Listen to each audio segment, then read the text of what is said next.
इस सीन में हमजा की तरफ से आखिर पाकिस्तानी आर्मी क्यों लड़ रही है, और जहां पहले रिजवान अरशद पप्पू के साथ था अब वो हमजा के साथ कैसे आ गया, और आखिर हमजा के पीछे ये लोग कौन है, इन सब सवालों का जवाब मिलेगा आपको आज के इस ब्रेकडाउन वीडियो में। हेलो गाइस, मेरे चैनल पर आप लोगों का वेलकम। और ट्रेलर आ चुका है धुरंधर पार्ट 2 का, और भाई कंप्लीटली ब्रेकडाउन करा है मैंने इस ट्रेलर को।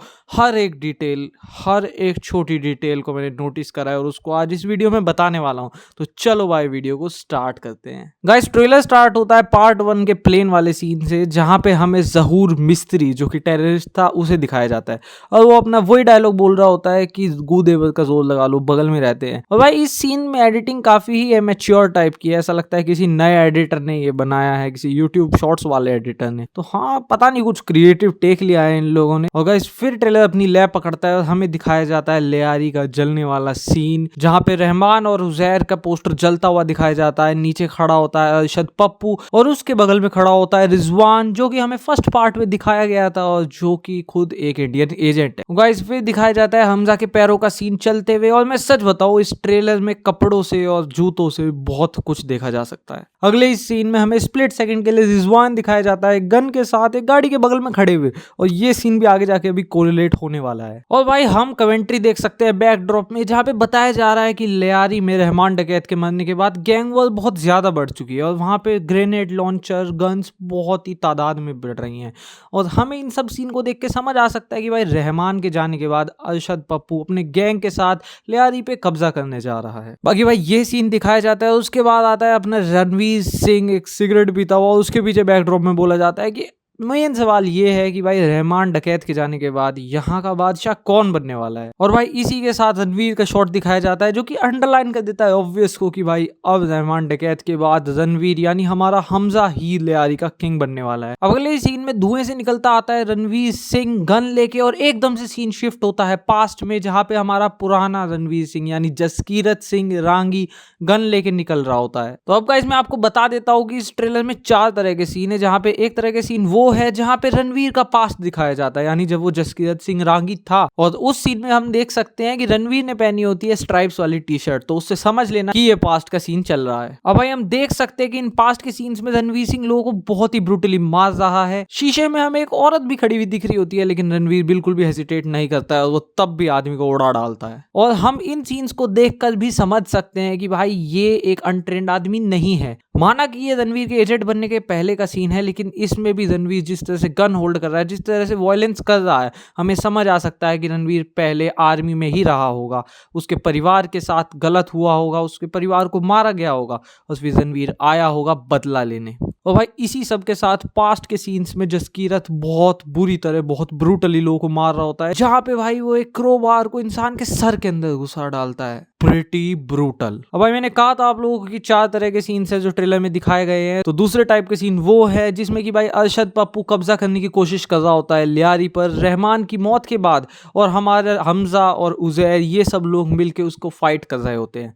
इस तरह के सीन्स में हम देख सकते हैं कि भाई हमारे रणवीर सिंह ने कुर्ता और पजामा पहना हुआ है, ग्रीन कलर का कुर्ता, और इससे हम किसी भी सीन को दूसरी कैटेगरी में कैटेगराइज कर सकते हैं। बड़े स्प्लिट सेकंड के लिए एक सीन आता है जहां पे एक आदमी के पैर में हुक लगाया जाता है, और हम समझ सकते हैं कि भाई ये उजैर का ही काम है, क्योंकि जो उसके हाथ में घड़ी होती है वो हमजा वाली तो बिल्कुल भी नहीं है। तो भाई उजैर यहाँ पे किसी के पैर में हुक लगा के उसको लटकाने वाला है, और ये भी तभी का सीन है जब अरशद पप्पू ने कब्जा किया होता है। जसकीरत के पास ट्रेनिंग का सीन चल रहा होता है, और उसमें हम देखते हैं उनकी टी शर्ट के पीछे लिखा हुआ बलिदान, और भाई हमें साफ साफ समझ आ जाता है कि जसकीरत पैरा एसएफ से है। अगले ही सीन में हम देखते हैं हमजा को एक गाड़ी में बैठ के बलूचिस्तान जाते हुए, वैसे जैसे फर्स्ट पार्ट में अपना रहमान डकैत गया था, और यहाँ पे हमजा के साथ रिजवान होता है जो कि गाड़ी ड्राइव कर रहा होता है। अब यहाँ इस सीन में गाड़ी में पीछे 2 और लोग बैठे होते हैं, जो कि पहले तो मुझे समझ नहीं आ रहे थे कि आखिर हैं कौन, लेकिन मैंने जब पिछले ट्रेलर के सीन से इन्हें कंपेयर करा तो ये लोग इस सीन में भी रणवीर के पीछे देखने को मिलते हैं हमें। और आप लोग सोचो कि ये कोई बाहर के लोग हैं, तो नहीं भाई,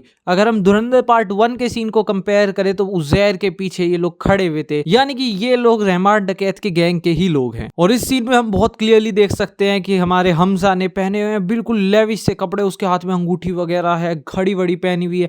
और ये है तीसरे टाइप का सीन जब हमजा ने लियारी पे कब्जा कर लिया है और लियारी उसका हो चुका है। अब आप लोग सोच रहे होंगे कि ये रिजवान अरशद पप्पू के गैंग से हमजा के पास कैसे आ गया, तो भाई मोस्ट प्रोबेबली प्रोबेबली यहाँ पे हमजा ने कुछ कहानी बताई होगी कि अरे रिजवान तो बलूचिस्तान का है, ये अरशद पप्पू के गैंग में था, लेकिन अब ये हृदय परिवर्तन हो गया है इसका, अब ये इन्फॉर्मेशन देना चाहता है हमें अरशद पप्पू के गैंग की, और इस तरह से ही वो पाला पलट के आ जाएगा हमजा के गैंग में। अब यहीं पे ट्रेलर में सीन आता है उस मस्जिद का, जो कि हमें पुराने ट्रेलर में भी दिखाया गया था, पहले टीजर में भी दिखाया गया था, जिसमें वो कलरफुल सी खिड़कियां लगी हुई है, जहां पे मेजर इकबाल जाके लोगों को कुछ प्रीचिंग देता है। यहाँ हम देख सकते हैं बहुत ही तगड़े लेवल का डिस्ट्रक्शन हो रखा है, और ये भी तीसरे कैटेगरी के सीन में ही आता है जब हमजा बन चुका है लियारी का किंग। उसके बाद यहाँ पे उसकी फाइट होती है मेजर इकबाल के साथ इस मस्जिद में, और ये क्यों होती है इसके पीछे बहुत ही तगड़ा डीप रीजन है। और इसी के अगले सीन में हम देख सकते हैं हमजा के ऊपर अटैक कर रहा है एक आदमी लेदर जैकेट में, और ये आदमी मुझे कहीं हद तक वही आदमी लग रहा है जो कि हमें पहले दिखाया गया था हमजा के साथ। तो भाई हो सकता है किसी तरह हमजा का पर्दाफाश हो चुका है उसकी सच्चाई का, और इसी वजह से ये आदमी हमजा के ऊपर अटैक कर रहा है। इस पूरे ट्रेलर में जहां पे भी उजैर दिखाया हुआ है बड़ी सीरियसनेस के साथ, और यहाँ हम देख सकते हैं उजैर कैसे डेड बॉडी को खींचता हुआ ले जा रहा है। और भाई फिर आता है सीन हमजा का रहमान डकैत की कुर्सी के पास, और उसे फाइनली वो जगह मिल चुकी है जो उसे चाहिए थी, यानी रहमान डकैत की कुर्सी। और उसके बाद आता है सीन जसकीरत सिंह रांगी का, जहाँ पे इंट्रोड्यूस करा जाता है उसको। हम देख सकते हैं वो किसी शादी में एंटर हो रहा है, या शादी वाले घर में एंटर हो रहा है गन लेके, और यहीं पे उसने सारा तहलका मचाया हुआ है। और भाई फिर एंट्री होती है हमारे द जिन यानी कि संजय दत्त की, और बहुत ही कूल अंदाज में बंदा उड़ा डालता है आदमी को, रॉकेट लॉन्चर हाथ में लेके उड़ाए जा रहा है, गली में उड़ाए जा रहा है। और भाई ये सच्ची घटना पे आधारित है, तुम लोग सर्च मारोगे तो तुम्हें पता चलेगा कि लियारी में यही हश्न हुआ था भाई। वहां पे इतनी गंदी गैंग वॉर हुई थी कि भाई रॉकेट लॉन्चर ग्रेनेड लॉन्चर चले थे। और अगला सीन आता है जहाँ पे हमजा, रिजवान और जमाली पैसे उड़ा रहे होते हैं भीड़ में, और ये सीन सारी गुत्थी साफ कर देता है कि भाई चल क्या रहा है पिक्चर में। यहाँ हम देख सकते हैं बड़ा जूम करके कि भाई इन लोगों के बगल में खनानी भी खड़ा है, यानी खनानी भी इन लोगों के साथ मिल चुका है। लेकिन तुम अगर ध्यान दोगे उस झंडे पे या उस फोटो पे जो कि लोगों के हाथ में है, तो भाई वो PAP की नहीं है, वो जरदारी की नहीं है, वो शहबाज शरीफ की है, जो कि ऑपोजिशन पार्टी के थे। और हमें समझ आता है कि भाई जमाली, हमजा इन सब ने साइड बदल ली है, ये सब चले गए हैं नवाज शरीफ की साइड, और खनानी ने भी साइड बदल ली है, और अब इन लोगों ने अपने बलबूते पे नवाज शरीफ को यहाँ पे जितवा दिया है। और भाई इसी से सारी गुत्थी सुलझती है, क्योंकि भाई आगे जाके एक सीन आता है जहाँ पे एक पुतले को जलाया जा रहा होता है।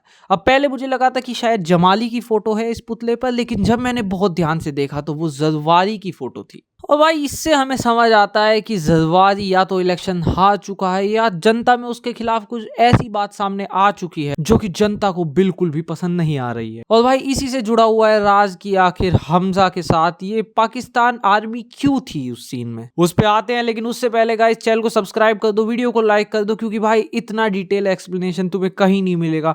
मैंने लिटरली घंटों तक देखी है इस ट्रेलर को, घंटों तक एनालाइज करा है, तब जाके मैंने सब कुछ आपके सामने पेश कर रहा है। इस वजह से गाइस सब्सक्राइब और लाइक मस्ट है, प्लीज कर दो इस चीज को। इसके बाद हमें सीन दिखाया जाता है मेजर इकबाल का, जहाँ पे वो कह रहा होता है कि एक बार मैंने हिंदुस्तानी का सर जाके मुशर्रफ के दस्तरखान यानी मुशर्रफ की टेबल पे रखा था। तो भाई यहाँ पे most probably major Iqbal Pervez Musharraf की बात कर रहा है, और अब वो बोल रहा है कि वो दोबारा एक हिंदुस्तानी का सर कलम करेगा और उसे लटका देगा। तो अब या तो हो सकता है कि इसको पता चल चुका है कि हमजा एक इंडियन स्पाई है, या फिर जिस चीज का मुझे डर लग रहा है वो ये है कि इसको पता चल चुका है कि अपना जूस वाला हिंदुस्तानी है। क्योंकि भाई हम इन सीन में देख सकते हैं कि ये लोग किसी ना किसी को तो जला रहे हैं बड़ी भीड़ के सामने, तो मुझे डर लग रहा है कि भाई ये अपने जूस वाले को ही जला रहे हैं। और वहां पे हम देख सकते हैं उस टेररिस्ट को भी, जो कि पहले पार्ट में इंट्रोड्यूस हुआ था मेजर इकबाल के साथ।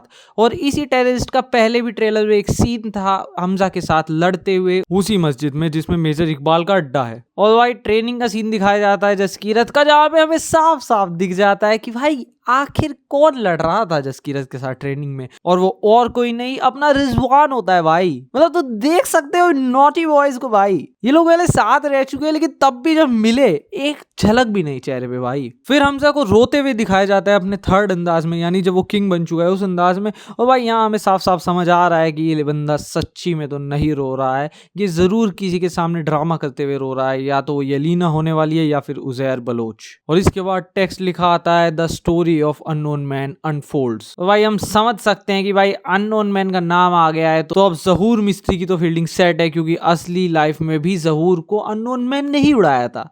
तो समझ रहे हो तुम लोग, पीक डिटेलिंग बाय आदित्यधर। जसकीरत का बहुत ही डरा हुआ सीन दिखाया जाता है और ये सीन जरूर वो होगा जहां पे उसे पता चलता है कि यार उसके परिवार के साथ क्या बुरा हो चुका है। और फिर येलीना किसी पे बंदूक तानती है, जो कि हो सकता है हमजा हो, लेकिन हमें इतना पता है कि डेफिनेटली वो हमजा को मारने तो नहीं वाली है। और इसके बाद आता है हमारे मैडी यानी आर माधवन का सीन, जहाँ पे वो बोलते हैं हौसला ईंधन बदला, यानी कि करेज फ्यूल्स रिवेंज। लेकिन भाई यहाँ पे मेन देखने की बात है मैडी का बैकग्राउंड, जहाँ पे कोई इंडिया का सीन तो नहीं लग रहा है। ये मोस्ट प्रोबेबली कोई फॉरेन का सीन है और यहीं से हम समझ सकते हैं कि भाई क्या खेल हुआ है। जरवारी को हटाने में या जरवारी की जो भी खबर बाहर आई है जिसने जनता को उसके खिलाफ इतना भड़कवा दिया है, वो ऐसे ही बाहर नहीं आई है। उसे हमारी रॉ ने यानी कि हमारे आर माधवन ने और इनकी पूरी टीम ने बाहर लाया है ताकि तख्ता पलट हो सके पाकिस्तान में। उन लोगों ने जरवारी की पूरी रिजीम चेंज करवाई है, उन लोगों ने ही पर्दे के पीछे नवाज शरीफ को बनवाया है प्राइम मिनिस्टर। और भाई हम देख सकते हैं हमजा को उसी मस्जिद में जहाँ पे वो बहुत ही ज्यादा पिली हुई हालत में होता है, कोई बॉम्ब ब्लास्ट वगैरह या कुछ हुआ होता है, वहां पे बहुत ज्यादा मलबा पड़ा होता है और हमजा किसी तरह वहां पे ऊपर उठने की कोशिश करता है। उसने वही काले कपड़े पहन रखे हैं और यहाँ हम देख सकते हैं कि फाइट बहुत खतरनाक हुई है। अगला सीन जहाँ पे हमें रणवीर सिंह चलता हुआ दिखाया जाता है, लेकिन उसके बगल में पाकिस्तानी आर्मी भी है और वो गोली चला रही होती है। वो कायदे से उस मस्जिद वाले सीन का प्रीक्वल सीन है। तो यहाँ पे हुआ क्या है भाई, आप लोगों को साफ शब्दों में बताता हूँ। हमारी रॉ ने या जमाली और हमजा ने मिलकर किसी तरह जरवारी को सरकार से हटा दिया है।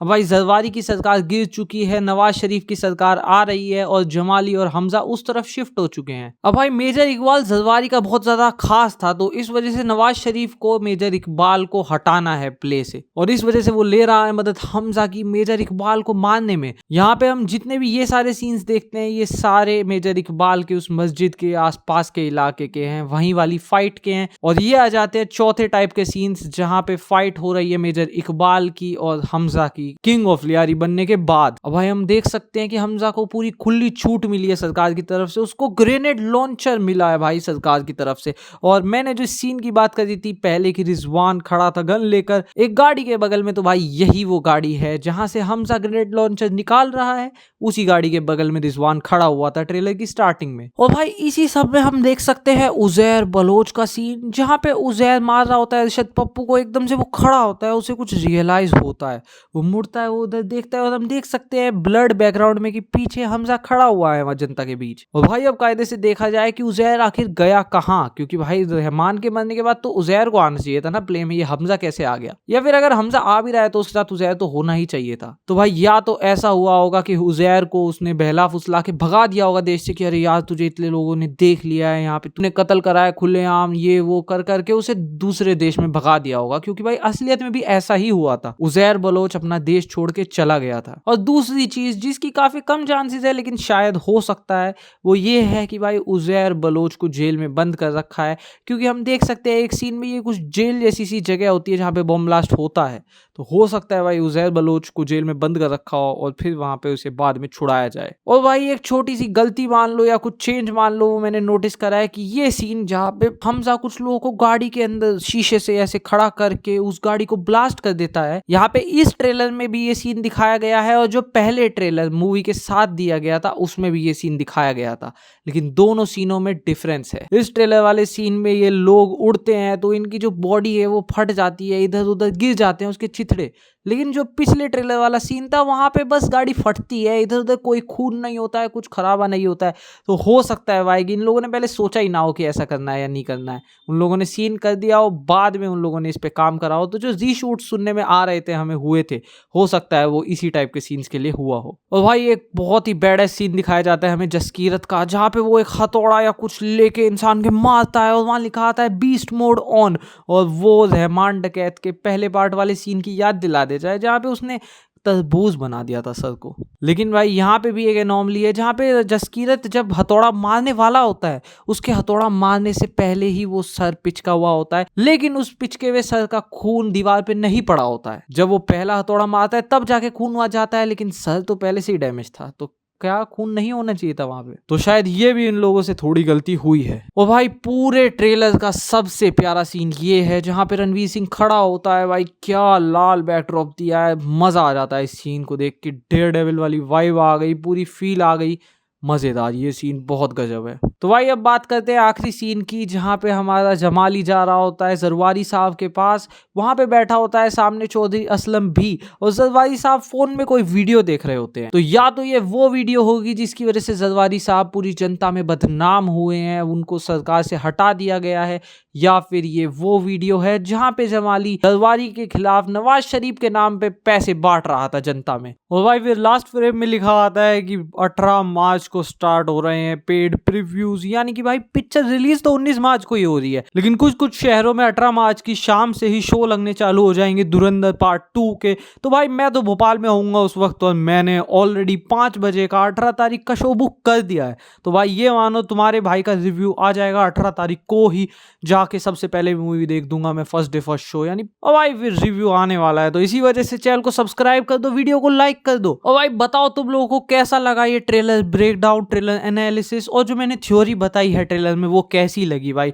तुम लोगों के सपोर्ट की बहुत ज्यादा जरूरत है। और भाई मुझे नहीं पता कि ये वीडियो कितने मिनट की बन रही है, लेकिन मैंने इस वीडियो के लिए रिकॉर्डिंग लेजिट 50 से 55 मिनट कर ली है ऑलरेडी अब तक, और उसके पीछे जितनी रिसर्च करी घंटों बैठ के वो तो अलग चीज है। तो हाँ यार, लीस्ट जो तुम कर सकते हो मेरे लिए वो है एक सब्सक्राइब, एक लाइक, और कमेंट सेक्शन में लिखो कि कैसी लगी तुम्हें वीडियो, क्या तुम इस थ्योरी में मानते हो, क्या तुम्हारी कुछ और थ्योरी है, सब कुछ लिखो कमेंट सेक्शन में। बाकी भाई 10 दिन में तो पता चलने वाला है ही कि आखिर होगा क्या। और आज की वीडियो में इतना ही था, मिलते हैं अगली वीडियो में, तब तक के लिए थैंक्स फॉर वॉचिंग।